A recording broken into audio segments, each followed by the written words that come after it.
Movie అదే మంచిగా ఉంది. మంచిగా అనిపించింది. స్టోరీ లెంత్ మాత్రం కిరాక్ అనిపించింది. కిరాగా అనిపించిందా? ప్రభాస్ అన్న హిట్ పడ్డట్టేనా?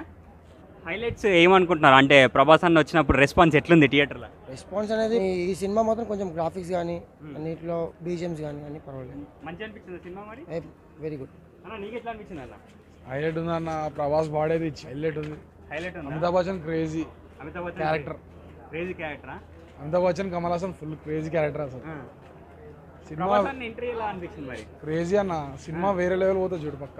International level. ఇంటర్నేషనల్ లెవెలా పక్క. మీకు ఏం నచ్చింది అన్న దీంట్లో మరి? గ్రాఫిక్స్ గ్రాఫిక్స్ ఎక్కువ నచ్చిందా? వేరే లెవెల్ ఉంది గ్రాఫిక్స్.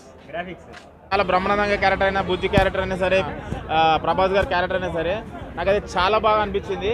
ఈ మూవీ మాత్రం నేను అసలు మన హాలీవుడ్ రేంజ్ కంటే మన తెలుగోడు అరే ఒక డిఫరెంట్ వరల్డ్ తీసుకెళ్ళిపోతుండ్రు అబ్బాయి అని చెప్పేసి ఆ ఫీలింగ్ అయితే కలిగింది. అంటే ప్రభాస్ నన్ను చాలా మంది ట్రోల్స్ చేస్తున్నారు కదా, ట్రోలర్స్కి మీరేం చెప్తారన్నా? ట్రోలర్స్ అంటే ట్రోల్ చేస్తూనే ఉంటారన్న. మంచి బ్లాక్ బస్టర్ హిట్